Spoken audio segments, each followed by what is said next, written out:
Hi friends, I am Kailash and आप देख रहे हैं fast track revision. Fast track revision का नोटिफिकेशन पाने के लिए हमारे चैनल को अभी कभी सब्सक्राइब कर लीजिए। आज हम लोग पढ़ने वाले हैं कुछ मोस्ट इंपॉर्टेंट रिएक्शन जो कि कक्षा 10 के लिए अति महत्वपूर्ण है। यानी कक्षा 10 में हर बार पूछे जाने वाली अपक्रिया को पढ़ने वाले हैं। और ये नहीं कि केवल कक्षा 10 के लिए इंपॉर्टेंट है, बल्कि कक्षा 12 में भी ये रिएक्शन पूछे जाते हैं, यानी क्लास 12 में भी ये रिएक्शन पूछे जाते हैं। तो चलिए शुरू करते हैं। क्या दिया है, टाइम वेस्ट बिल्कुल भी नहीं करेंगे, क्योंकि टाइम वेस्ट करने का बिल्कुल भी टाइम नहीं है। आप लोगों का बोर्ड पेपर आ गया है, तो चलिए शुरू करते हैं। देखिए, सबसे पहले रिएक्शन दिया है एथेनोइक अम्ल यानी एसिटिक अम्ल का सोडियम धातु से क्रिया करवाना है। ठीक है, क्या करना है, एथेनोइक अम्ल को हम लोग एसिटिक अम्ल भी कहते हैं, क्योंकि एसिटिक अम्ल का आईयूपीएसी नाम क्या होता है, एथेनोइक अम्ल होता है। उसे सोडियम से क्रिया करवानी है, कोई समस्या नहीं। सबसे पहले क्या कहा है, एथेनोइक अम्ल। एथेनोइक अम्ल का फॉर्मूला क्या होता है, CH3COOH होता है, जिसे एसिटिक अम्ल कहते हैं, एसिटिक अम्ल। ठीक है, इसके रिएक्शन करवानी है सोडियम से, यानी Na से करवानी है रिएक्शन। कोई बात नहीं, रिएक्शन करवा लेते हैं। तो देखिए क्या होगा। अब यहां से अगर हम लोग ध्यान से देखेंगे तो इसको ले लो, ऐसा करो, दो अणु ले लेते हैं और दो अणु सोडियम ले लेते हैं। दो अणु CH3COOH ले लेते हैं और दो अणु क्या ले लेते हैं, सोडियम ले लेते हैं। ऐसा क्यों कर रहे हैं, अभी समझ में आ जाएगा। और यहां से क्या करते हैं, हम लोग बनाते हैं CH3COONA बनाते हैं। क्या बनाते हैं, CH3COONA बनाते हैं। CH3COO और Na यहां से आके ऐड हो जाएगा। और वो भी कितना Na आके ऐड होगा, दो अणु आके ऐड होगा, क्योंकि सोडियम की संख्या कितनी है, दो है। ये हो जाएगा सोडियम एसीटेट, सोडियम एसीटेट। और प्लस में, अब देखिए, दो अणु यहां इसलिए लिया गया था क्योंकि हमें हाइड्रोजन गैस निकालना है। हम लोग जानते हैं जब अम्ल किसी धातु से क्रिया करता है तो हाइड्रोजन गैस मुक्त करता है। तो हाइड्रोजन गैस अगर हम लोग मान लीजिए एक अणु से क्रिया करवाते, केवल एक अणु एसिटिक अम्ल लेते, एक अणु सोडियम ले लेते, तो एक अणु तो सोडियम एसीटेट बन जाता, पर केवल H कोई प्रोडक्ट थोड़ी ना होता है। हाइड्रोजन गैस निकालने के लिए इसका दो अणु ले लेते हैं, इसका दो अणु ले लेते हैं। ठीक है, दो अणु केवल हाइड्रोजन बच रहा है, तो प्लस में क्या बन जाएगा, हाइड्रोजन गैस बन जाएगा। और ये रूल पे आधारित रिएक्शन है कि जब अम्ल किसी धातु से क्रिया करता है तो हाइड्रोजन गैस मुक्त करता है, और साथ में और क्या बनाता है, एक लवण का निर्माण भी करता है, जो कि सोडियम एसीटेट है। ये रिएक्शन समझ में आ गया होगा। चलते हैं अगली रिएक्शन पे। दिया है क्या होता है जब एसिटिक अम्ल का सोडियम कार्बोनेट से क्रिया होता है। एसिटिक अम्ल यानी CH3COOH का किससे रिएक्शन करवाना है, सोडियम कार्बोनेट। सोडियम कार्बोनेट का फार्मूला होता है Na2CO3, इसको सोडियम कार्बोनेट बोलते हैं, सोडियम कार्बोनेट। अब देखिए, यहां पे दो अणु सोडियम ऑलरेडी है, दो अणु सोडियम आएगा, इस हाइड्रोजन को मुक्त करेगा यहां से। और हाइड्रोजन को मुक्त करने के लिए क्या होगा, दो अणु इसको भी लेना पड़ेगा, क्योंकि अगर दो अणु सोडियम आके यहाँ पे ऐड होगा, तब की स्थिति में क्या करना पड़ेगा, इसको दो अणु लेके और दो अणु सोडियम एसीटेट बना दीजिए। कैसे, देखिए, दो अणु बन जाएगा CH3COO। देखिए, CH3COO ये तो है ये, और सोडियम आके यहाँ पे जुड़ेगा और H को रिमूव कर देगा, तो यहाँ पे जुड़ गया क्या, सोडियम। और सोडियम का क्योंकि कितना अणु है, दो अणु है, तो दो अणु इसको भी हमने लेके और दो अणु बना दिया क्या, सोडियम एसीटेट बना दिया, सोडियम एसीटेट। ये है प्लस में। यहां से हाइड्रोजन निकलाना, वो केवल एक हाइड्रोजन नहीं निकला है, बल्कि दो अणु हाइड्रोजन निकला है।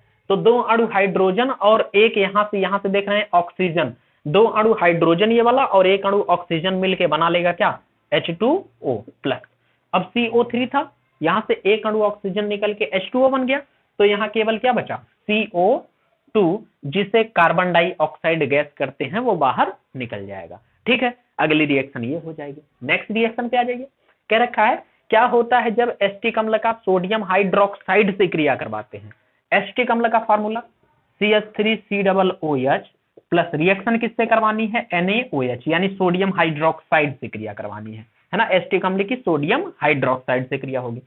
नॉर्मल से क्या होगा, Na आएगा और H को रिमूव कर देगा, ये देखिए H, और H को रिमूव करके यहाँ पे आके खुद जुड़ जाएगा, क्या बना लेगा, CH3COONA बना लेगा।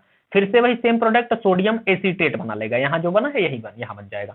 यहाँ से H निकलेगा और यहाँ OH और H मिलके बना लेगा क्या, H2O, यानी जल बना लेगा। ठीक है, ये वाला रिएक्शन भी समझ में आ गया। अगला कह रखा है क्या होता है जब एसिटिक अम्ल का एथिल एल्कोहल से अभिक्रिया होता है। एसिटिक अम्ल का फार्मूला COOH होता है प्लस एथिल एल्कोहल का फार्मूला C2H5OH होता है। समझ गए, C2H5OH। अच्छा एक बात याद रखिएगा, जब कभी एल्कोहल केवल लिख दे तो भी समझ जाना वो एथिल एल्कोहल की बात कर रहा है, और जब कभी एथिल एल्कोहल लिख दे तब तो एथिल एल्कोहल होता ही है। चलिए रिएक्शन करवा लीजिए। ये एथिल एल्कोहल है, एथिल एल्कोहल, जिसे एल्कोहल भी केवल कह देते हैं। देखिए क्या होगा, यहां से H, यहां से OH आपस में रिएक्ट करके क्या बना लेंगे, H2O। इसका H और इसका OH निकल जाएगा, क्या यहाँ पे H2O प्लस, बचेगा क्या, यहाँ CH3 बचा है, केवल CH3 हमने लिख दिया, और क्या बचा है COO बचा है, COO हमने लिख दिया, और क्या बचा इधर C2H5 बचा है, C2H5 लिख दिया यहाँ पे। देखिए अगर इसे आप लोग ध्यान से देखेंगे तो क्या ये RCOO R टाइप का बन रहा है, R मतलब एल्किल और COO बीच में है, और R यानी एल्किल, C2H5 है, एथिल जिसे बोलते हैं, तो RCOO R टाइप का बना रहा है ना। और COO R समूह को हम लोग क्या कहते हैं, एस्टर कहते हैं, शायद आपको याद होगा। COO R समूह को हम लोग क्या कहते हैं, एस्टर कहते हैं।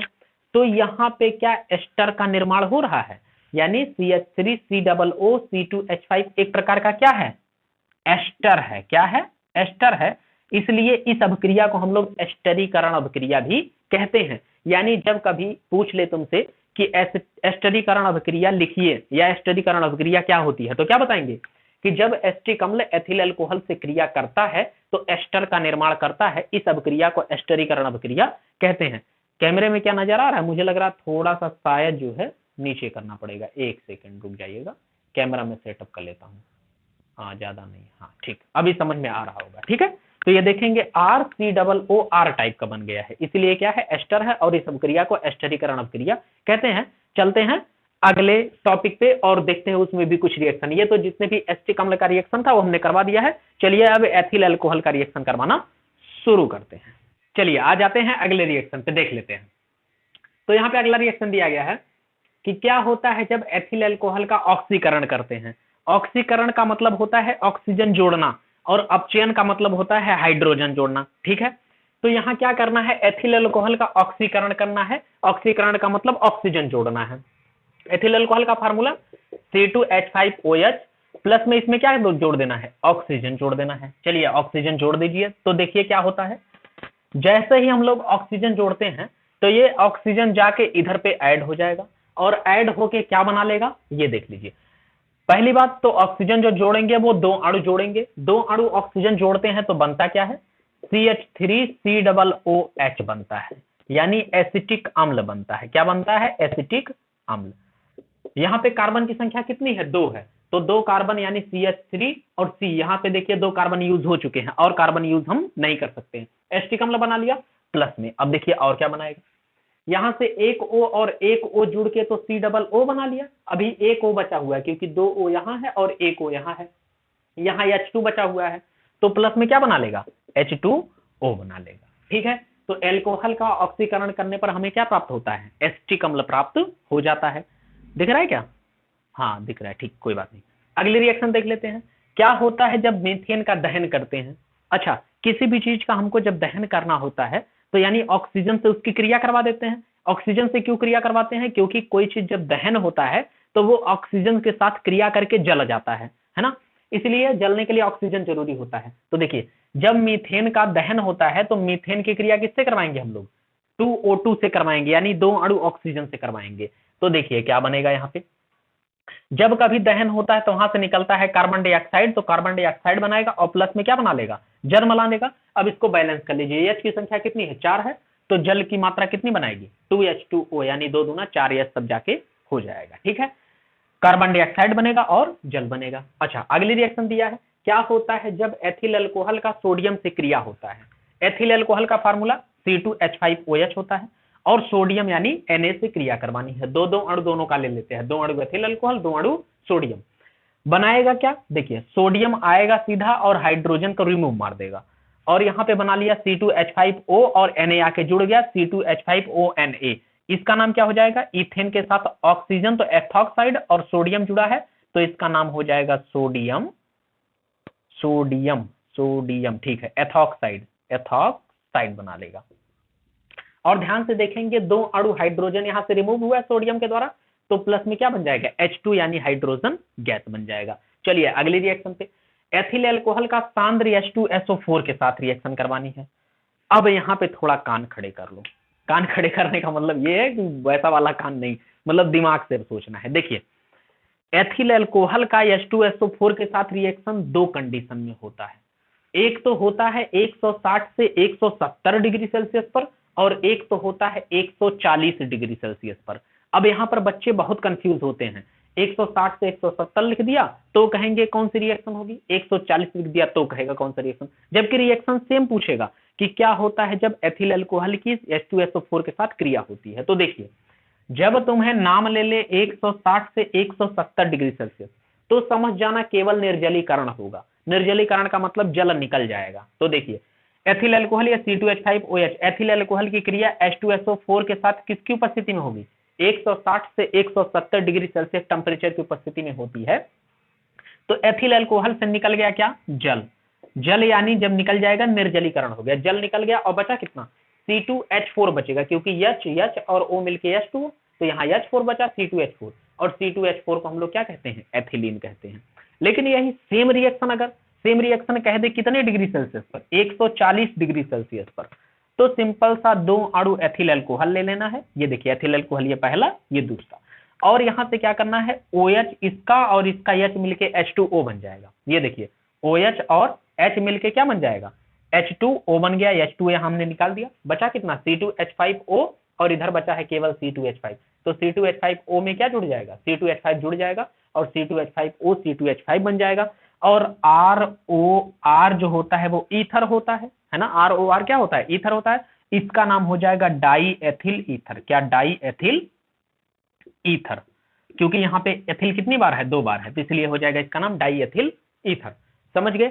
एक बात ये जान लीजिए, जब कभी सल्फ्यूरिक अम्ल से क्रिया कराने को बोले तो क्रिया नहीं करवाना है। सल्फ्यूरिक अम्ल मैक्सिमम टाइम केवल क्या करता है, जल अपघटन करता है। जैसे अगर ध्यान से देखेंगे तो 160 डिग्री सेल्सियस पे भी जल ही निकला है, और 140 डिग्री सेल्सियस पे जल ही निकला है, और H2SO4 किसी भी रिएक्शन में पार्टिसिपेट नहीं किया है। तो H2SO4 केवल निर्जली कारक का काम करता है, और सबसे अच्छा निर्जली कारक भी है। क्या होता है जब मीथेन का क्लोरीनीकरण करते हैं, क्लोरीनीकरण का मतलब क्लोरीन से क्रिया, मीथेन का फार्मूला CH4 प्लस में किससे क्रिया करवानी है, क्लोरीनीकरण यानी Cl2 से क्रिया करवा देनी है। ठीक है, करवा देंगे तो क्या होगा, Cl आएगा और यहां से एक H रिमूव कर देगा, यानी बचेगा CH3Cl हो जाएगा प्लस। देखिए यहां से क्या हुआ, एक H रिमूव किया तो CH3 केवल बचा, 4 का 3 हो गया, और यहाँ पे एक H के स्थान पे Cl जुड़ गया, CH3Cl हो जाएगा प्लस एक H यहां से निकला, एक Cl अभी बचा हुआ है क्योंकि Cl2 है, तो H और Cl मिलके प्लस में क्या बना लेगा, HCl। इसका नाम क्या हो जाएगा, क्लोरो, ये Cl का क्लोरो, एक कार्बन के लिए मीथेन, तो क्या हो जाएगा इसका IUPAC नाम, क्लोरो मिथिल हो जाएगा, या फिर इसे मेथिल क्लोराइड भी साधारण नाम में कह सकते हैं। तो आशा करते हैं जितने भी आज रिएक्शन बताए गए हैं वे सभी रिएक्शन आपको आ गए होंगे, याद हो गए होंगे, और अच्छे से आप एग्जाम में लिख लेंगे। यार पढ़ाते पढ़ाते गला बैठ गया, लेकिन आप लोग लाइक नहीं करते हैं। देखते हैं व्यूज रहते हैं 30, 35, 36 या फिर 100, 200, 300 तक पहुंच जाते हैं, लेकिन लाइक जो रहते हैं 13, 14, 20 ऐसे ही रहते हैं। तो लाइक कर दिया करो कम से कम यार, क्या जाता है लाइक करने में, ये बताइए क्या जाता है आपका, बस एक क्लिक ही तो करना है, ऐसे लिटरली 1 सेकंड भी नहीं लगता है। सब्सक्राइब करने में भी 1 सेकंड नहीं लगता है। तो यार लाइक सब्सक्राइब कर दिया करो, शेयर ना करो तो भी चलेगा, लेकिन लाइक और सब्सक्राइब तो कर ही दिया करो कम से कम, है ना। और अगर ये वीडियो पसंद आया तो लाइक तो करना ही है। मिलते हैं इसके नेक्स्ट वीडियो में, तब तक करिए जय हिंद जय भारत। कोई अगर समस्या हो तो कमेंट करके बताइए। अपने इस वीडियो का अच्छा पार्ट जो आपको लगा वो भी कमेंट किया कर दिया करिए कि अच्छा लग रहा है वीडियो कि नहीं, या फिर इस वीडियो में किस प्रकार के सुधार की आवश्यकता है। तो मिलते हैं इसके नेक्स्ट वीडियो में, तब तक के लिए जय हिंद जय भारत, और कमेंट जरूर करिएगा।